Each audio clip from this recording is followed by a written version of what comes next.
Welcome to my channel. ఈ వీడియోలో CSK యాక్షన్లో ఏ ప్లేయర్ను target చేయబోతుందో చూద్దాం. ఐపీఎల్ 2025లో సిఎస్కే నుంచి అంత పర్ఫార్మెన్స్ రాలేదు. మెయిన్గా చెప్పాలంటే సిఎస్కే బ్యాటర్లు అనుకున్నంత పర్ఫార్మెన్స్ ఇవ్వలేదు. రాహుల్ త్రిపాఠి, రచిన్ రవీంద్ర, దీపక్ హూడా, విజయ్ శంకర్ సరిగా బ్యాటింగ్ చేయలేదు. అలాగే యంగ్ ప్లేయర్స్ అయిన ఆయుష్ మాత్రే అండ్ బ్రేవిస్ చాలా మంచి బ్యాటింగ్ చేశారు. బౌలింగ్ విషయానికి వస్తే అన్షుల్ కాంబోజ్ అండ్ పతిరానా చాలా మంచి బౌలింగ్ చేశారు. ఇప్పుడు పతిరానా రిలీజ్ చేయడం చాలా మందికి ఆశ్చర్యానికి గురి చేసింది. అలాగే ఇప్పుడు జడేజా కూడా లేడు. జడేజా రాజస్థాన్కి వెళ్ళాడు. రాజస్థాన్ నుంచి సంజు శాంసన్ సిఎస్కేకి వచ్చాడు. ఒకసారి సిఎస్కే స్టార్ట్ చూద్దాం. ఇక్కడ చూడండి, ఇక్కడ ఫస్ట్ 6 మ్యాచెస్లో CSK batting strike rate 125, require run rate 7.5, fours 36, sixes 3, 39 balls for boundary 5.5 ఇలాగా ఉంది. తర్వాత నెక్స్ట్ 8 మ్యాచెస్లో strike rate 160, required run rate 9.6, అలాగే fours 59, 6, 16, balls 75, balls per boundary 3.8. Next 8 మ్యాచెస్లో మాత్రం చాలా అద్భుతంగా బ్యాటింగ్ చేశారు సిఎస్కే బ్యాటర్స్. అలాగే యంగ్ ప్లేయర్స్ వచ్చారు కాబట్టి ఇలాంటి రన్ రేట్ మెయింటైన్ చేయగలిగారు. ఒకసారి CSK probable playing 11 of IPL 2026 చూద్దాం. ఇక్కడ ప్లేయింగ్ 11 చూడండి. నెంబర్ 1లో ఆయుష్ మాత్రే, నెంబర్ 2లో సంజు శాంసన్, నెంబర్ 3లో రుతురాజ్ గైక్వాడ్, నెంబర్ 4లో శివం దుబే, నెంబర్ 5లో బ్రేవిస్, నెంబర్ 6లో మనకి పేసర్ ఆల్రౌండర్ కావాలి, నెంబర్ 7లో ఎంఎస్ ధోని వస్తాడు, నెంబర్ 8లో స్పిన్ ఆల్రౌండర్ లేదా ఫినిషర్ ఆల్రౌండర్ కావాలి కంపల్సరీ.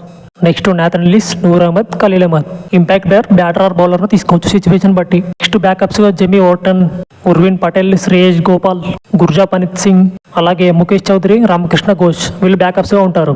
హండ్రెడ్ రసిల్ను కంపల్సరీ టార్గెట్ చేస్తారు. ఎందుకంటే మిడిల్ ఓవర్స్లో బౌలింగ్ వేయగలడు, నెక్స్ట్ 10th ఓవర్స్లో బౌలింగ్ వేయగలడు, మంచి బ్యాటింగ్ కూడా చేయగలడు, అలాగే ఫినిష్ లాగా కూడా ఉంటాడు. అలాగే కోల్కతాకు ఎన్నో మ్యాచ్లు ఆడాడు అతను, ఎన్నో విజయాలు కూడా ఉంది, ఎక్స్పీరియన్స్ కూడా చాలా ఉంది. రసెల్ మాత్రం 95% తీసుకుంటుందని నేను అనుకుంటున్నాను. మీరేమనుకుంటారో కామెంట్ చేయండి. నెక్స్ట్ కెమెరాన్ గ్రీన్ కూడా వెళ్ళే అవకాశం ఉంది. ఎందుకంటే ఇతను young talented player, young talented allrounder కాబట్టి వెళ్ళే అవకాశం ఉంది. బౌలింగ్ వేయగలడు, అటు బ్యాటింగ్ కూడా చేయగలడు. ఇతని కోసం చాలా టీంలు పోటీ పడుతున్నాయి కూడా. నెక్స్ట్ టార్గెట్ చేసే ప్లేయర్ వెంకటేష్ అయ్యర్. ఇతను కూడా మంచి ఆల్రౌండర్. కేకేఆర్కి చాలా అద్భుతంగా బ్యాటింగ్ చేశాడు. బౌలింగ్ కూడా మిడిల్ ఓవర్స్లో వేయగలడు కాబట్టి ఇతనికి వెళ్ళే అవకాశం కూడా ఉంటుంది.